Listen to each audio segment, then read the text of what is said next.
Hi అండి. ఎలా ఉన్నారు? బాగున్నారా? మేమైతే చాలా బాగున్నామండి. Welcome to my channel NPG1506 అండి మన ఛానల్ నేము.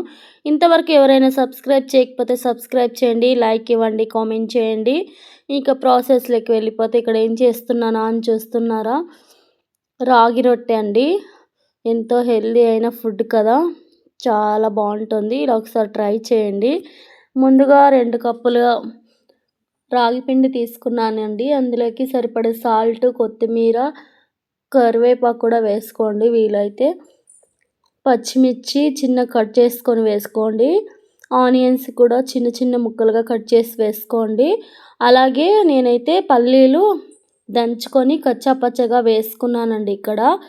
తర్వాత కొంచెం కారం పొడి కూడా వేసుకోండి, టేస్ట్ బాగుంటుంది.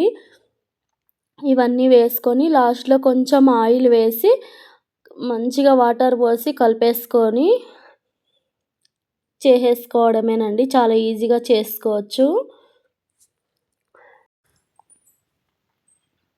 ఇక్కడ చూపిస్తున్నాను చూడండి, కారం పొడి వేసాను సరిపడంత, పచ్చిమిర్చి కూడా వేసాను.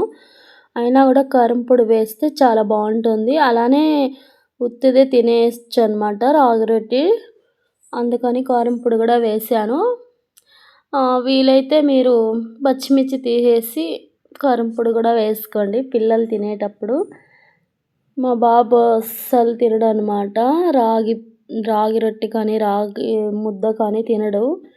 వాడి కోసం ఇలా చేశాను, అప్పుడు బాగా తిన్నాడు అనమాట. ఇక్కడ ఇలా చేసేసుకొని పక్కన పెట్టేసుకోవాలి కాసేపటికి. పెనం తీసుకొని ఆయిల్ వేసి చిన్న ముద్ద తీసుకొని తట్టేయాలండి. ఆ పెనం మీద ఇలా తట్టామంటే టేస్ట్ అయితే చాలా బాగుంటుంది. ఎవరైనా ఇలా ట్రై చేశారా? ఎప్పుడు ఇలా చేస్తారా? క్లాత్ తీసుకొని దాని మీద తట్టి వేస్తారు కదండి, అలా చేస్తారా? కామెంట్ చేయండి. మేమైతే ఇలానే చేస్తాము. అప్పుడు 2 పెనంలు ఉంటే బాగా ఫాస్ట్గా అయిపోద్ది అనమాట. నేను ఇలానే పెనం మీద తట్టేసుకుంటాను అనమాట. చాలా బాగుంటుంది ఫ్రెండ్స్. టేస్ట్ అయితే ఇంకా బాగుంటుంది. పల్లీలు వేస్తాం కదా, కచ్చా పచ్చ దంచి వేస్తాం కాబట్టి పల్లీలు చాలా బాగుంటుంది టేస్ట్. ఇంకా చాలామంది అయితే ఆకుకూర కూడా వేసుకుంటారండి. పాలాకు, మెంతాకు, వాళ్ళకి నచ్చిన ఆకులు అన్నీ వేసుకొని చేసుకుంటారు. నేనైతే వేయలేదు. ఈసారి నెక్స్ట్ టైం చేసినప్పుడు ఆకుకూర కూడా వేసి చూపిస్తాను. ఇలాగా అంతా తట్టేసుకొని స్టవ్ వెలిగించి హై ఫ్లేమ్లోనే ప్లేట్ ముచ్చి చేసుకోవడం అండి. చాలా బాగుంటుంది టేస్ట్. చూడండి ఇక్కడ ఆల్రెడీ కాలిపోయింది కదండి రొట్టె అంతా. బాగా పైన ఆయిల్ వేసి సెకండ్ వైపు తిప్పేసుకోవడం అండి. ఎంత బాగా మెత్తగా దోశలాగా భలే ఉంటుందండి టేస్ట్.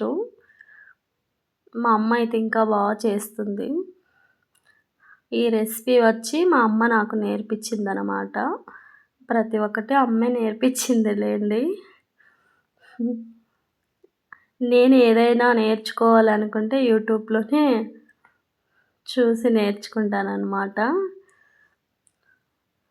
అప్పుడు అమ్మకు కూడా చెప్తాను, ఇలా బాగుంది టేస్ట్, ఒకసారి ట్రై చేయమ్మా అని. అప్పుడు అమ్మ కూడా చేస్తుంది.